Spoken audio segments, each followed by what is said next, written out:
membangun negeri tegak berdiri untuk masa depan, memadukan dan mengembangkan keislaman, keilmuan dan keindonesiaan.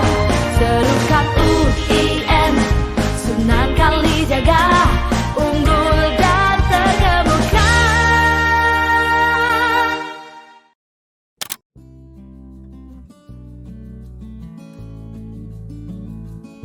Oke, Assalamualaikum warahmatullahi wabarakatuh. Namo Buddhaya. Para pemirsa Sivitas Akademika UIN Sunan Kalijaga. Kali ini di UIN Sunan Kalijaga kedatangan tamu sahabat saya, yaitu Bante Dirabunyu. Beliau adalah Bante, artinya beliau adalah anggota Sangha, ya. Yaitu kalau di Muslim ya seorang pemimpin agama, seorang kiai, ya. Kalau di Kristen ya seorang pendeta atau seorang romo kalau di Katolik, ya. Tapi beliau di Buddha, ya, Theravada, ya. Nah, jadi beliau sudah lama menjadi sahabat saya sejak saya berkunjung ke Medan dan berkunjung ke monasteri di Cemara di Medan. Apa kabar Bante? Ya, kabarnya biasa saja, Bang. Sesuai dengan kondisi saat ini. Sesuai dengan kondisi saat Lama ini. kita nggak ketemu, pertama 2016 itu. Betul Bante. 2016 pas kegiatan memang lintas iman. Ya, para pemirsa, saya banyak belajar ya dari Bante ini karena beliau seorang pemimpin agama, tentu jiwanya juga sudah tenang, ya. Banyak meditasi, banyak membaca kitab suci, sehingga kita melihat itu ikut tenang. Ikut tenang dan ikut bahagia. Saya kira itu keuntungan bergaul dengan orang yang soleh, yang baik, kita juga ikut, ya. Bante, ngobrol-ngobrol untuk membuka. Bante ini lahir di Pati, ya? Iya, di Pati, Jawa Tengah. Di Kecamatan Celuak, Kabupaten Pati, Provinsi Jawa Tengah. Oke. Nah, itu di lereng Gunung Muria. Oh, lereng Gunung Muria. Setelah itu Bante pergi ke Thailand, ya? Waktu itu saya belajar ke Sumatera dulu, tepatnya di Kota Medan. Di sana menjadi samanera. Samanera itu kalau kita di Islam seperti santri, ya. Karena sebelum kita menjadi biku, itu kita harus ada tahapannya menjadi samanera atau calon biku. Nah, itu masa-masa pembelajaran di tahap awal. Oke. Itu mulai Berapa lama di Medan? Di Medan samanera hampir 5 tahun. Wah, Ya, karena lama juga. Untuk menjadi biku itu juga harus sesuai usianya. Harus 20 tahun. Dan waktu itu saya masuk, lulus SMP saya langsung masuk samanera. Oke. Jadi menunggu sampai umur 20 tahun baru bisa ke Thailand jadi biku. Oke, 15 tahun waktu masuk, ya? Iya, umur 15 tahun. Terus kemudian di Medan 20 tahun, terus kemudian ke Thailand. Ke Thailand. Nah, di Thailand kurang lebih 3 tahun, tetapi itu masa pas pembelajarannya, dan itu masih kita sampai sekarang pun masih pulang pergi, masih belajar juga. Oke. Jadi total itu tinggal di Thailand berapa tahun? 3 tahun kalau untuk 3 tahun pastinya, intensifnya, ya? Ya, intensifnya 3 tahun. Setelah itu karena ada pembinaan di Indonesia, kemudian nanti ada masa-masanya. Dalam 1 tahun itu biasa pembelajaran juga ada, pelayanan juga ada. Jadi selama di Thailand ini Bante belajar bahasa Pali dan bahasa Thailand, ya? Kalau bahasa Thailand itu seperti keharusan, ya. Pasti karena kita tinggal di sana, belajar di sana, juga bisa dikatakan kebudayaan sana, menyesuaikan kebudayaan setempat sana. Betul. Jadi di sana belajar Buddhis pun kita justru harus menguasai bahasa Thailand. Kalau bahasa Pali itu mungkin untuk ritual ataupun pembelajaran yang nanti real ke kitab-kitab suci. Kalau belajar Buddhis dasar-dasarnya, di sana bertanya dengan para guru di sana pakai bahasa Thailand. Oke. Jadi selama di monasteri beribadah tetap pakai bahasa Pali. Iya, tetap itu Mantra-mantramnya itu tetap ya, bahasa parita-paritanya. Pali. Parita-parita, suta-sutra. Suta-sutanya itu pakai bahasa Pali dan terjemahan bahasa Thailand. Terjemahan bahasa lain. Iya. Belum ada bahasa Indonesia. Belum ada. Ah, Dan untuk di ini yang Indonesia menarik. itu baru paritanya ya. Parita itu seperti doa kita saat sholat aja. Oke. Tapi untuk ya. ajaran itu masih sangat sedikit Mhm. kalau dalam bahasa Indonesianya. Mhm. Kita masih banyak memakai bahasa Inggris atau Ya. bahasa Thailand. Nah, Ah. itu ada. Mhm. Mhm. Ya. Selama di monasteri di Tai ini, apa saja yang dipelajari Bante tepatnya? Apakah semua Tripitaka? Kalau di kebetulan tempat saya tinggal itu wiharanya di pedalaman ya, Mhm. termasuk itu pusat pelatihan meditasi. Mhm. Jadi di sana lebih fokusnya kita melatih ke dalam meditasinya. Kemudian memang kalau winaya, peraturan dan dhamma itu berjalan seiringan. Mhm. Tapi praktek keseharian meditasi itu udah bisa dikatakan kewajiban kalau Mhm. bagi seorang biku. Mhm. Dan itu menjadi jalan hidupnya. Mhm. Nah, kalau belajar ajaran lain sebagainya itu mengalir saja. Jadi biku di sana pun ada dua jenis. Ada Vipassana Dura dan Ganda Dura. Vipassana itu memang yang memilih untuk bermeditasi. Mhm. Dia kebanyakan mungkin berarti ke hutan atau di wihara-wihara yang pelosok. Nah, ada yang memang biku untuk khusus belajar dan mengajar. Mhm. Nah, jadi pilihan mau pilih yang memang menyendiri ke hutan Mhm. atau di perkampungan atau di kota, dia belajar, bisa ada sekolahnya, ada kuliahnya, sampai dia mengajar juga. Nah, jadi kebetulan saya dulu tinggal di daerah yang memang untuk belajar meditasi. Nah, jadi istilahnya kalau pesantren itu pesantren yang tidak ada akademiknya, yang mungkin untuk pembelajaran khusus lah gitu. Ya, ya, ya. Jadi sebagai seorang Bante, sehari itu berapa kali meditasi? Kalau untuk jadwal pastinya biasa yang jamaat ataupun kita berjamaah lah gitu. Istilahnya itu biasa pagi sama malam sih. Nah, tetapi setiap tempat pun berbeda-beda aturan.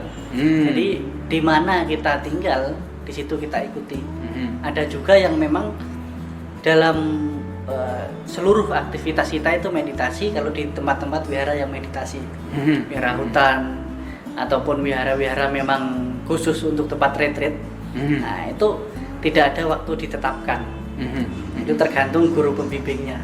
Nah, kalau di wihara kita ya pagi sama malam. Nah, itu bisa berjamaah ataupun sendiri-sendiri diikuti masing-masing. Nah, tempat tinggal biku itu kuti atau kamarnya itu. Oke, oke. Kalau untuk orang awam yang bukan anggota sangha, itu berapa kali meditasi biasanya? Itu pun sama juga, tidak ada tidak ada di patokannya. Tetapi dianjurkan ya pagi sama malam atau waktu-waktu tertentu yang memang tidak mengganggu aktivitas pekerjaannya. Dia dimanapun bisa melakukan meditasi. Misalnya sedang menunggu atau rehat saat bekerja di kantor. Karena meditasi juga salah satu melatih diri fokus dalam bekerja. Apalagi untuk umat berumah tangga itu kita anjurkan semua pekerjaan adalah bagian dari meditasi. Nah, ketika meditasi dalam hal bekerja, maka pekerjaannya akan lebih maksimal hasilnya. Karena menjaga kesadaran setiap saat. Itu yang dianjurkan, Pak. Ya, ini supaya para pemirsa di UIN Sunan Kalijaga juga sedikit diberi informasi tentang tradisi Buddhis yang sudah sangat tua ya, 2500 ya. 2500 lebih. 2500 tahun yang lalu. Ini kan tradisi yang sangat panjang ya, terutama tradisi tulisnya ya, Tripitaka dan lain-lain. Kalau bisa diterangkan Bante, ada berapa sutra atau bagian dari Tripitaka itu pada intinya ada berapa bagian, dan yang bisa dipelajari itu berapa bagian, dan yang mungkin dipelajari seumur hidup itu berapa bagian? Ya, kalau di dalam agama Buddha sendiri kita Tripitaka, 3 bagian ya. Tiga Pitaka itu ajaran. Jadi Tripitaka 3 ajaran, di situ terdiri tentang Winaya Pitaka. Winaya itu aturan moralitas manusia pada umumnya sebenarnya. Jadi di dalam agama Buddha itu ada kita bisa memilih menjadi garawasa atau rumah tangga. Itu menjalankan aturan 5 Pancasila. Pancasila. Ya, sebenarnya Indonesia belum ada Pancasila, itu Buddhis ada khususnya Pancasila. Tapi di sini Pancasilanya tidak membunuh, tidak mencuri atau mengambil barang yang diberikan, tidak berbuat asusila, tidak berbohong atau menipu, tidak makan atau minum yang dapat melemahkan kesadaran atau mabuk-mabukan. Ini dasar bagi, sebenarnya saya rasa bukan hanya umat Buddha ya Pak. Ini aturan manusia pada umumnya. Ya. Di Perjanjian Lama kan ada 10 perintah. Nah, 10 perintah. 10 commandment. Nah, itu tadi yang 5 yang paling dasar. Bisa umat rumah tangga itu melatih saat hari Uposatha. Hari Uposatha itu bulan purnama. Nah, seperti hari ini banyak umat Buddha yang puasa. Nah, jadi menjalankan 8 sila. Itu ada tambahan aturan yang tidak makan setelah lewat tengah hari, tidak memakai wangi-wangian atau kosmetik, nah, tidak memperindah dan mempercantik diri. Nah, berarti kalau hari ini lihat umat Buddha yang penampilannya lusuh dan lain sebagainya, berarti dia sedang puasa. Oke. Kalau bersolek berarti enggak. Oke. Itu yang tengah, yang paling tinggi untuk monastik atau para bhikkhu Bapacita. Sangha. Ada 227 aturan. Nah, ini bagian dari Winaya tadi. Nah, itu bisa dipelajari siapa saja. Nah, saya rasa itu tidak cukup dipelajari, tapi dipraktekkan seumur hidup. Nah, yang kedua itu Sutta. Sutta itu ajaran. Jadi dari Buddha mencapai sampai Mahaparinibbana, itulah ajarannya semua tertulis dan dihafal oleh para muridnya. Nah, itu bisa kita pelajari. Mungkin kalau saat ini dalam bahasa Indonesia masih terbatas. Bisa mungkin bahasa Inggris. Kemudian yang terakhir Abhidhamma. Abhi itu tinggi, Dhamma itu ajaran. Jadi ajaran yang tertinggi di dalam agama Buddha itu Abhidhamma. Dan itu bisa dipelajari siapapun, tetapi itu sifatnya lebih ke yang terperinci. Karena di situ mungkin pelajarannya lebih ke metafisika, lebih ke kosmologinya dan lain sebagainya yang mungkin membutuhkan waktu dan pemahaman yang lebih tinggi. Maka disebut Abhidhamma, ajaran yang tinggi. Jadi dari Tripitaka itu 3 bagian itu terdiri dari 84.000 bagian. Jadi kitab suci agama Buddha itu kalau kita lihat keseluruhan itu satu almari. Jadi tidak mungkin umat Buddha beribadah itu membawa kitab sucinya. Karena lebih dari 40 buku. Maka yang sering dibawa bagian-bagian saja. Misalnya paritanya ataupun mungkin Dhammapada. Dhammapada itu kutip-kutipan dari sutta yang paling sederhana, yang paling mudah dipelajari mungkin bagi teman-teman dan semua umat beragama. Mungkin Dhammapada itu bisa dipelajari dan sifatnya universal. Nah, itu bisa dikatakan seperti kata-kata bijak yang bisa berdasarkan ada cerita-cerita dan latar belakangnya. Nah, mungkin itu ya 84.000 bagian. 84.000 bagian. Apakah ada yang tamat itu, Bante? Itu harus ada, dan setiap generasi itu ada, karena Tripitaka itu harus ada yang menghafalnya. Nah, saat ini ada di Burma, di Sri Lanka itu ada para biku memang yang khusus untuk menghafal itu. Karena suatu ajaran ketika tidak ada yang menghafal bisa saja musnah. Nah, walaupun ada yang dalam bentuk tulis pun lebih bagus itu dalam bentuk lisan langsung diulang kembali terus. Oke. Nah, itu kalau ditumpuk segini itu ya, Bante ya? Wah, lebih ya. Lebih. Satu almari 2 pintu itu. Wah, dan itu dihafal semua? Itu dihafal. Waduh. Nah, itu ya. maka tradisi menghafal di luar kepala itu seperti para santri di pesantren itu di Buddhis ada juga. Dan itu biasanya masuk samanera tadi usia 7 tahun itu udah dimasukkan ke wihara. Mulai 7 tahun. Nah, itu mungkin umur 50 bisa semua lah. Gitu. Dari 7 tahun sampai 50 menghafal satu almari itu tadi, satu rak tadi. Nah, bisa saja segitu. Dan itu tidak bergaul di luar lah. Iya, Kalau iya. bergaul di luar ya mungkin yang masuk nanti bukan kalimat-kalimat suci lagi. Oke, Tapi kalimat makian pun masuk ya. Ini. Ya, Bante, ya. Nah, inilah. Ya, ini memang tradisi yang sangat tua ya. Iya. Tradisi yang sangat tua dan sudah menjadi beberapa budaya ya. Iya. Di kita sendiri kan dulu kan tradisinya Sanskrit ya. Sanskrit. Tantrayana seperti yang ada di Borobudur, ada di Kalasan, ada di Pelausan ya Bante ya. Sementara ini kan yang mulai tahun 60-an ini kan yang Theravada ya Bante ya. Iya, justru tetapi di Indonesia kita memiliki keunikan ya Pak. Di dalam agama Buddha ini ada 3 aliran besar, yaitu Theravada, Mahayana, dan Tantrayana.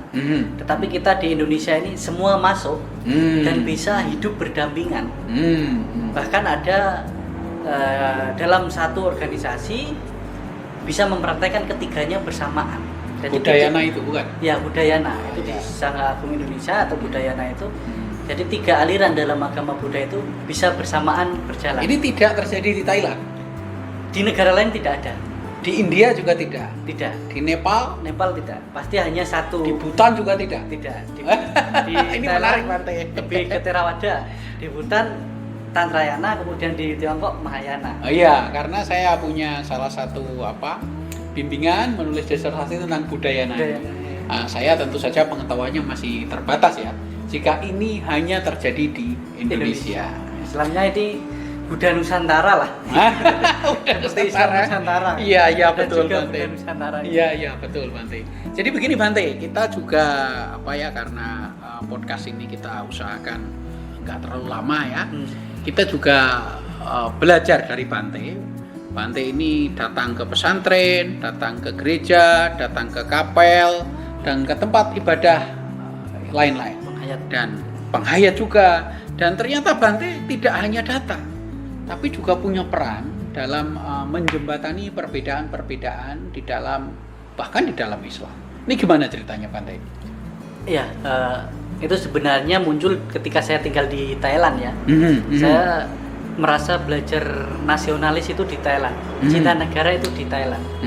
Jadi ketika saya pulang ke Indonesia, istilahnya kenapa banyak perbedaan, banyak beda pandangan, budaya dan lain sebagainya, yang sebenarnya kita memang di Indonesia ini banyak sekali adat, tradisi dan budaya yang hidup sudah zaman dulu. Saya merasa ini sebagai kewajiban saya karena saya terlahir di Indonesia. Sebagai seorang biku sekarang, saya juga memiliki kewajiban memperbaiki Indonesia dalam hal hubungan manusia sesama manusia. Jadi saya datang ke pesantren, bahkan tinggal di pesantren, di gereja, di tempat ibadah-ibadah penghayat kepercayaan lainnya. Ini upaya untuk menjalin kebersamaan lagi sesama manusia. Jadi bukan karena perbedaan agama, ras, suku, budaya ini malah mengkotak-kotakan kita. Saya sebenarnya berjalan ini tidak ada kepentingan apapun dari agama, tetapi saya merasa saya sebagai orang Indonesia memiliki kewajiban. Nah, ini salah satu hal yang mungkin sampai saat ini menjadi PR besar bagi saya dan mungkin teman-teman di sekitar saya. Bahkan Bante datang ke Madura, di sana berpartisipasi dalam tahlilan dan mempertemukan beberapa kelompok tahlilan gitu Bante. Iya, ini sebenarnya di beberapa lokasi di Madura itu sebenarnya berawal dari sahabat yang mau menikah dengan seorang anak santri, anak santri yang anaknya yang punya pesantren itu. Jadi waktu itu mengharap besar kehadiran saya dalam pernikahannya itu karena di situ akan hadir dari berbagai lintas pesantren. Kalau di Madura jarang mendengar lintas agama, tapi lintas pesantren yang memiliki perbedaan mungkin cara saya harap sih cara belajar ya, cara belajar dan cara mengajar yang menjadi berbeda-beda. Dan di situ kita bersama-sama untuk diskusi bagaimana kita di sana sesama umat muslim itu sendiri bisa saling bergandeng tangan untuk membangun perkembangan, terutama khususnya spiritual masing-masing dan perkembangan kemanusiaannya. Nah, seperti itu. Jadi sebenarnya bukan hanya di sana, di Jawa Tengah juga. Jadi ketika saya pulang itu kegiatannya lebih banyak, mungkin bisa dikatakan tablik akbar ataupun dalam kegiatan tahlilan. Karena mendekat masyarakat dengan cara-cara yang humanis ya, dengan religius yang mungkin sesuai dengan tradisi kebudayaan setempat.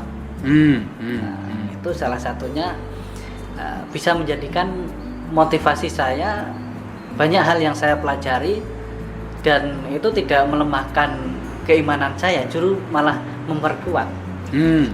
Ini yang kadang mungkin sulit untuk saya pelajari, saya alami ketika tinggal di tempat ibadah orang lain dan lain sebagainya. Tetapi saya tetap beribadah dengan keimanan saya, keyakinan saya, dan saya tidak mengganggu mereka. Nah, ini yang tidak hanya itu, mereka juga belajar tentang Buddhisme. Ya, karena bagaimanapun juga di Indonesia ini sangat sedikit gitu ya jumlahnya, sehingga kita juga perlu pengetahuan tentang Buddha itu seperti apa ya. Dasar-dasarnya lah, saya hanya bisa menjelaskan mungkin sebatas apa yang saya pelajari dan saya alami. Mungkin kalau yang terpenting mempelajari Buddhis itu bukan apa yang kita ketahui, tapi dari pengalaman apa yang kita pelajari dan menjadikan jalan hidup, itulah yang saya bagikan, berusaha sebisa mungkin. Nah, ini saya perlu juga nyinggung sedikit Bante tentang meditasi ya. Meditasi. Saat ini ya sebagaimana kita sering berdiskusi bahwa praktek meditasi ini sekarang sudah meluas. Ya, terutama di Eropa, di Amerika, di Australia, ya tentu saja di Asia seperti Jepang, Korea, Cina, karena memang tradisi Buddhismenya sangat kuat ya. Dan tampaknya menurut saya beberapa di Indonesia juga terjadi itu ya. Menggunakan wahana meditasi sebagai sarana untuk terapi, menenangkan diri, kata Bante relaksasi gitu ya. Nah, ini menurut Bante bagaimana perkembangan meditasi dipraktekkan oleh non Buddhis di Indonesia? Ya, karena meditasi itu tidak punya agama ya. Meditasi itu tidak punya agama, tetapi umat Buddha wajib meditasi. Meditasi tidak punya agama, tetapi umat Buddha wajib meditasi. Bagaimana meditasi ini adalah cara kita untuk mengolah pikiran kita, manajemen pikiran kita. Jadi bagaimana supaya pikiran kita itu mampu seimbang, walaupun kita sering menghadapi hiruk pikuk kehidupan. Karena pikiran itu pelopor, pikiran itu berbentuk, dan pikiran adalah pencipta segala sesuatu untuk kehidupan kita. Kalau pikiran kita tidak rawat, kita pakai terus, kita justru malah paksa untuk kerja keras dan lain sebagainya, pastinya sering lelah, sering capek, bahkan bisa sering-sering konslet juga kan. Sering konslet juga kalau nggak kita benahi setiap saat.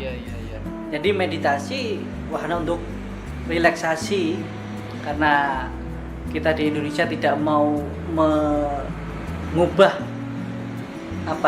keyakinan orang lain hanya karena meditasi. Jadi kita relaksasi itu bagaimana sih meditasi itu bisa bermanfaat bagi semua orang dan bisa memperbaiki pola pikir mungkin yang bisa pemarah, pemalas, mungkin yang arogan dan lain sebagainya.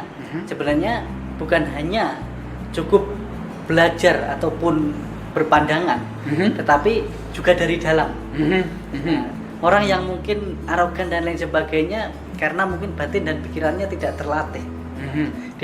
Kita tahu kadang kita sadari ketika kita mau marah, ketika kita mau membenci dan lain sebagainya, kita tahu itu hal yang salah. Tetapi karena kita tidak cepat tanggap dan tidak bisa mengendalikan pikiran kita yang liar itu, ini sering terjadi. Jadi meditasi itu bagaimana kita melihat pikiran kita sedang berpikir apa. Nah itu jadi dan kita kontrol itu. Nah, sering kita kan lepas begitu aja karena pikiran kita tidak terlatih.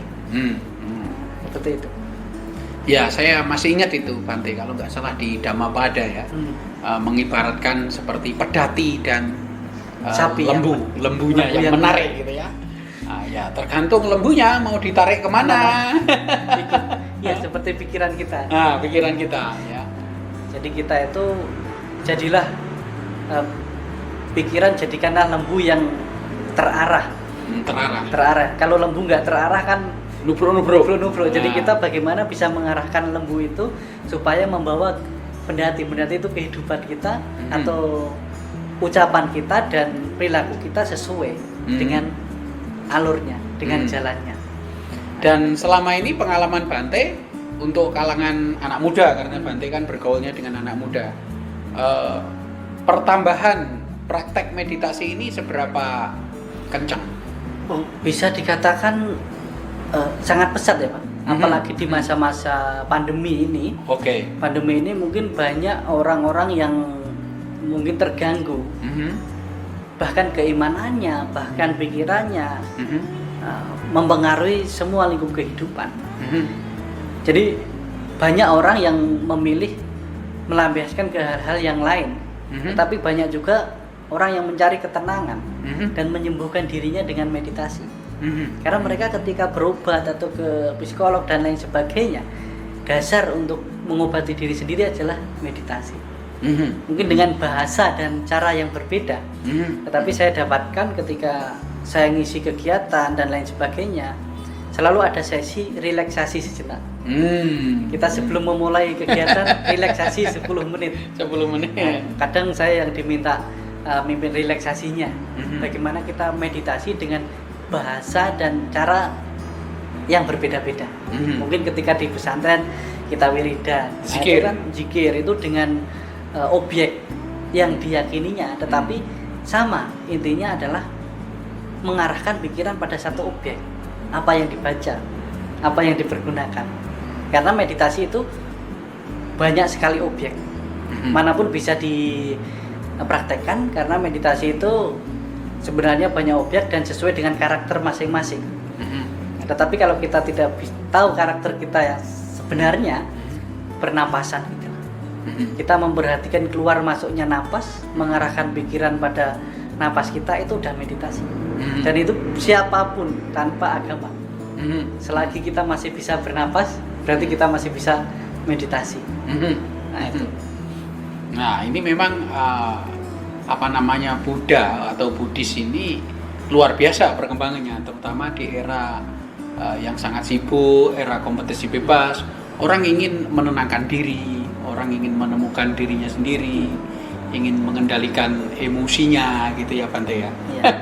Dan ternyata ini dulu kan pertama seperti di Amerika ya, seperti di Eropa, jika pemimpin Dalai Lama itu berkunjung itu sambutannya luar biasa ya. Dan ini juga ternyata terjadi di Indonesia juga ya. Di Indonesia banyak terjadi, walaupun mungkin tidak banyak di media, tidak banyak di publik, karena semakin tenang, semakin orang nggak tahu meditasi itu semakin berhasil. Seperti itu sebenarnya. Iya betul. Toh itu sangat privat ya kan? Sangat privat, dan sebenarnya gerakan bawah tanah itu perlu untuk perkembangan meditasi. Jadi meditasi itu bukan untuk uang, tetapi bagaimana kita damai, cinta kedamaian, cinta perdamaian. Maka meditasi itu harus tenang, menenangkan, menyejukkan. Dan saya kira dalam rangka dialog antar iman, antar agama dan antar budaya ini sangat bermanfaat ya Bante ya. Iya. Untuk mungkin mendinginkan pikiran kita yang mungkin berbeda-beda saat kita duduk bersama, kan banyak pemahaman yang memang sepakat untuk tidak sepakat. Tetapi coba kita tenangkan pikiran kita dulu, kendalikan pikiran dulu, baru kita berdiskusi. Kita mampu di situ menerima perbedaan-perbedaan. Seberapa optimis Bante melihat perkembangan perbedaan atau kebinekaan terutama yang berkait dengan agama di Indonesia? Sekarang sudah lumayan meningkat ya, karena generasi-generasi muda itu sudah mulai sadar bahwa kita untuk mengembangkan suatu negara atau suatu masyarakat itu tidak bisa sendiri-sendiri.